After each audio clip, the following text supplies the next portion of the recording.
In the dead hours of an otherwise ordinary Monday evening, the skies over Oklahoma twisted into a monstrous display of nature's raw power. The sirens wailed a warning as a mega-twister, with winds surpassing 200 miles per hour, carved a pathway of devastation. This isn't a scene from a Hollywood blockbuster.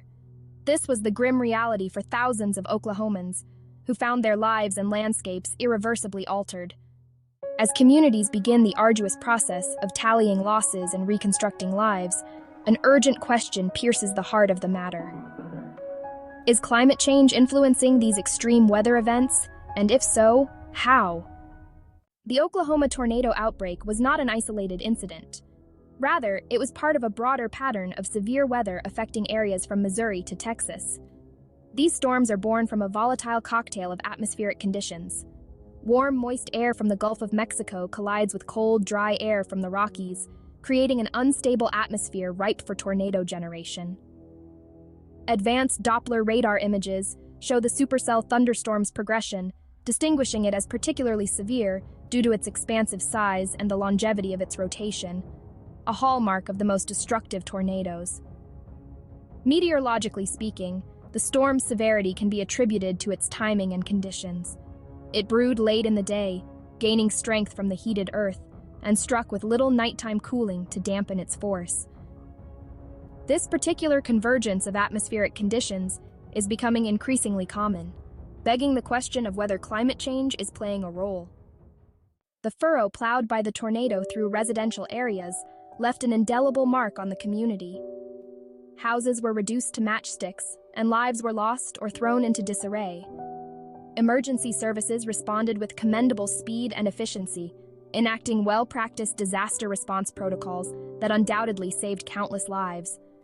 Volunteers and donations poured in from across the nation, demonstrating the solidarity and resilience that often shines in the wake of such tragedies.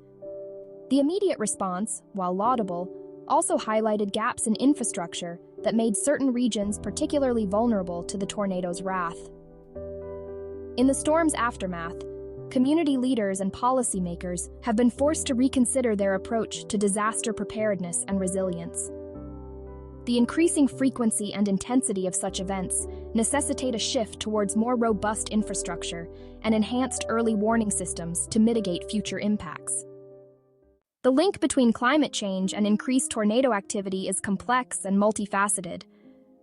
While it's difficult to attribute any single weather event to climate change directly, patterns observed over decades suggest an intensification of severe weather phenomena in tune with rising global temperatures. The warming climate affects jet streams and alters atmospheric conditions that may contribute to the severity and frequency of tornadoes. Recent studies have shown a shift in Tornado Alley, with increased activity noted in regions previously less affected. This shift not only represents a change in weather patterns, but also poses new challenges for communities unaccustomed to such extreme events. Addressing these challenges requires a dual approach: mitigation and adaptation. Reducing greenhouse gas emissions is crucial to slowing climate change and its associated impacts. Concurrently, enhancing infrastructural resilience and community preparedness will serve as the frontline defense against the inevitable weather extremes of a warming world. The Oklahoma tornado disaster serves as a stark reminder of our vulnerability to extreme weather. As we rebuild and recover, the lessons it teaches about preparedness, resilience, and the broader implications of climate change must not be forgotten. The time to act is now, ensuring a safer, more resilient future for all who face the fury of the storm.